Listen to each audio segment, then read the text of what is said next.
নমস্কার বন্ধুরা, আমি সায়ন শিবচিত্ত বয়বাজার পক্ষ থেকে আরও একটা নতুন ভিডিও নিয়ে চলে এলাম। আশা করি সবাই ভালো আছেন, আমিও ভালো আছি। অনেক বন্ধু ভাইরা কমেন্ট করেছিল যে দাদা বাঁক তৈরির ভিডিও চাই, তো সেই কথা মাথায় রেখে ভিডিওটা বানিয়েছি। বুদ্ধ পূর্ণিমা উপলক্ষে আমরা শেওড়াফুলি থেকে বাবা তারগুলোতে জল ঢালতে যাব। একটা 7 ফুটের বাঁক বানিয়েছি, সেই ভিডিওটা তোমাদের কাছে আজকে তুলে ধরবো। আশা করছি থাম্বনেল দেখে অনেকেই বুঝে গেছে যে বাঁকটা কিরকম মডেলের হতে চলেছে।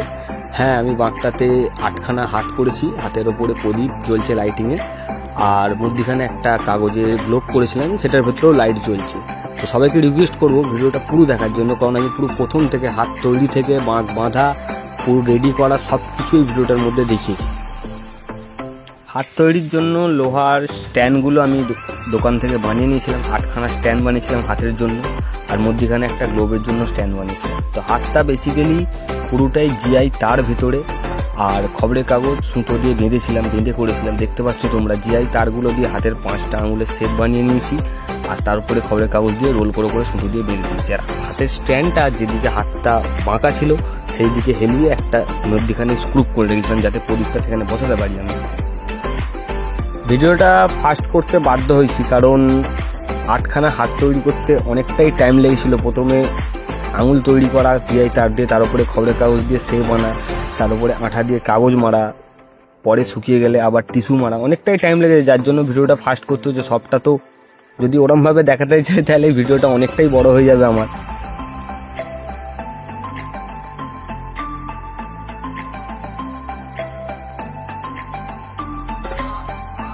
তো জিআই তারের ওপরে হাতের আঙুলের শেপগুলো খবরের কাগজ নিয়ে ভালো করে বেঁধে নেওয়ার পরে আমি আঠা দিয়ে কাগজ মেরেছিলাম, সাদা কাগজ। আঠাটা বেসিক্যালি ফেভিকলই ইউজ করেছি, কারণ কাগজে ফেভিকলটাই ভালো লাগে।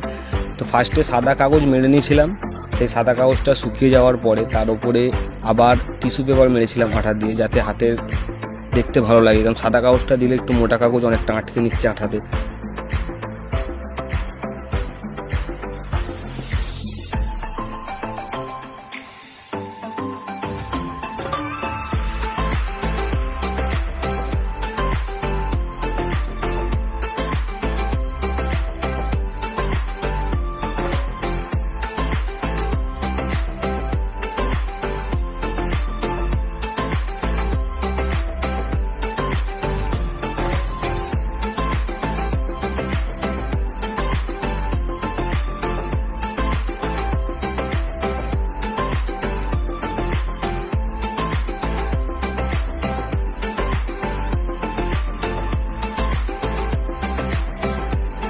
তো এখানে এখন আমার ঘরে আমার ভাই প্রদীপগুলো রং করছে। আমি প্রদীপগুলো প্রধানত ফুটো করে দিচ্ছি, যাতে নাটের মধ্যে ভালো করে বসাতে পারি।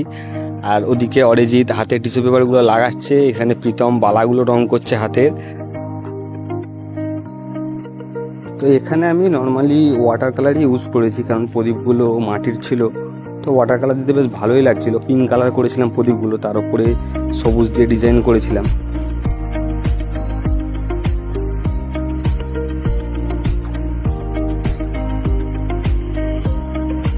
গ্লোবের ভিডিওটা আমি পুরোটা করতে পারিনি। গ্লোবটা আমি বেলুনের মধ্যে আঠা দিয়ে কাগজ লাগিয়ে করেছিলাম, পরে শুকিয়ে যেতে ওটা গোল হয়ে গেছে কাগজের গ্লোবের মতো, দেখতে ভালো লাগছিল। সেটাকে পরে স্ট্যান্ডের মধ্যে মাস্কিং টেপ বা যেটা কাগজ টেপ বলে সেই দিয়ে লাগিয়েছিলাম। গ্লোবের স্ট্যান্ডের ওপরে একটা প্লাস্টিকের ঢাকনা বসিয়েছিলাম, তার মধ্যে 2খানা লাইট দিয়েছিলাম, যেগুলোকে পাতা লাইট বা বোতাম লাইট বলা হয়, একটা ব্লু একটা সবুজ। তার উপরে কাগজের গ্লোবটা বসিয়েছিলাম, আর বালাগুলো পুরোই কাগজ দিয়ে করেছিলাম। ভিতরে জিআই তার ছিল, জিআই তারটাকে রিং করে তার মধ্যে খবরের কাগজ মেরে তার উপরে টিস্যু পেপার মেরে দিয়েছিলাম, যাতে বালার মতো সুন্দর শেপটা আসে, দেখতে লাগে। তো বাঁকটা গিরিশ পার্ক থেকে কিনে এনেছিল আমার ভাই গিয়ে। 7 ফুটের বাঁক আছে। আগের ভিডিওতেও দেখেছি গিরিশ পার্কে কোথা দিয়ে বাঁক কিনতে পাওয়া যায়, আমার চ্যানেলে ভিডিও ছাড়া আছে। তো ঘুঙুরটা আমার 7 পেয়ার করে জোড়া আছে, পাত্তির মধ্যে একসাথে ঝালাই করা। আর নদীলত আগের বারেও দেখেছি টিউব কাটা দিয়ে আমরা বাঁধি, টিউব কাটা দিয়ে এখন বাঁধা চলছে ছাদের মধ্যে। তো ঘুঙুরগুলো বেঁধে আমরা একবার কলসিতে জল তুলে ট্রাই করছিলাম ওয়েটটা কেরম হচ্ছে দেখার জন্য। বালাগুলো রোদে দেওয়া আছে রং করে।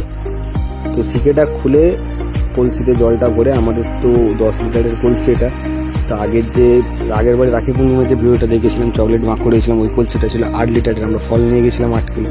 তো এটা 10 লিটারের কলসি আছে, স্টিলের কলসি আমার। সেই কলসিগুলো দিয়ে জল দিয়ে আমরা ছাদে একবার ট্রাই করছিলাম যে বাঁক কতটা তুলছে, কতটা কিভাবে যাচ্ছে, কি আরও শিখে তুলে দিতে হবে। কারণ গদি পড়লে বাঁক আরও কাঁধের ওপরে উঠে যায়। যার জন্য সবাইকেই বলবো বাঁক তৈরি করার সময় ঘরে একবার জল দিয়ে একেবারে দেখে নেবে, তাতে পরবর্তীকালে রাস্তায় বা রাতে কোনো প্রবলেম না হয়। তো আমার ভাই তো বলছিল যে সিকেটা দিয়ে কলসিতে একটু মানে একটা প্যাঁচ জড়িয়ে তবে সিকেটা চলবে, কিন্তু আমি এদিকে নর্মালি ঝুলিয়েছিলাম, ভাই ওদিকে সিকেটা দিতে একদিকে ছোটো বড়ো হয়ে গেছিলো, তখন অসুবিধাই তো হচ্ছিলো। যার জন্য আমি ভাইকে বললাম যে ওদিকে একটা 5টা খুলে দে, নর্মাল যেরকম আমি এদিকে দিয়েছি সেরকমভাবে দিলে ওয়েটটা আশা করছি ভালো লাগে।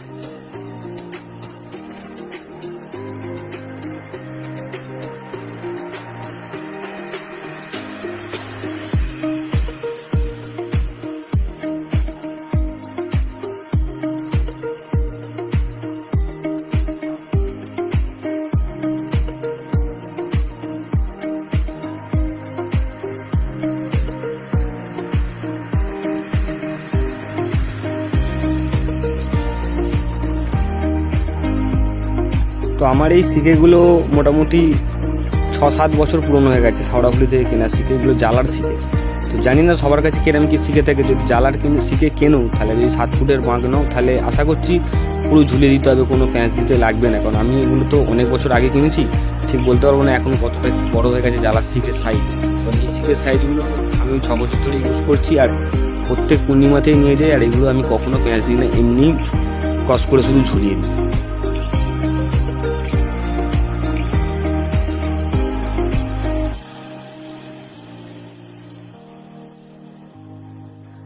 তো কলসি চাপিয়ে জল কাঁধে তুলে 2-1 বার হাঁটাচলা করে দেখে নেওয়ার পর তো ওয়েটটাও বুঝে যাওয়া যায় কিরম কি ওয়েট আছে। এবার বাঁকের প্রধান কাজ, ওপরে স্ট্যান্ডগুলো, গ্লোবটা 8টা হাত বাঁধতে হবে। একটু কঠিন ছিল কাজটা, টিউব কাটা দিয়ে বাঁধা এতগুলো স্ট্যান্ড, কিন্তু কঠিন তো বললে হবে না, বাবার কাজে যাচ্ছি, একটু তো খাটতে হবেই। তো হাতগুলো বলতে গেলে অলমোস্টই কমপ্লিট, কাগজ মেরে টিস্যু মেরে রোদে দেওয়া আছে, ভেতর দিয়ে তারের পয়েন্টও করা হয়ে গেছে। তো এখানে অরিজিৎ ভাই আর প্রীতম ভাই আছে আমাদের, হাতগুলো বাঁধছে, কারণ আমি তো ভিডিওটা পুরোই করছি। আর ওইদিকে আমার নিজের ভাই শুভম সেদিকে বসে প্রদীপের শিখাগুলো তৈরি করছে, যেগুলো জিআই তার দিয়ে বানিয়েছিলাম। তো সারা দিনের শেষে সন্ধে হয়ে এসছে, ছাদে কাজ চলছে এখনও পর্যন্ত। মধ্যখানে গ্লোবের আলোটা জ্বালিয়েছি, দেখছি কিরম লাগে, কারণ আমার ঘরের নিচে প্লেস খুবই কম, আমাকে ছাদেই পুরো কাজটা করতে হয়।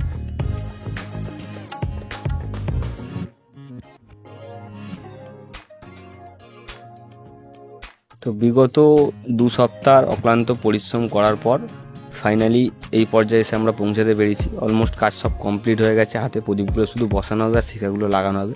তো সেগুলো এখানে লাগাবো না, শেওড়াফুলিতে গিয়ে লাগাবো, কারণ ট্রেনে করে নিয়ে যেতে গেলে খুব অসুবিধা হয়, চোট হয়ে যায় জিনিসে। তো এখানে অরিজিৎ ভাই কাপড়গুলো বাঁধছে, আমাদের বান্টি ভাই ধরে আছে বাঁকটাকে। অসংখ্য ধন্যবাদ সবাইকে ভিডিওটা পুরো দেখার জন্য, ভুল ত্রুটি হলে ক্ষমা করে দেবেন।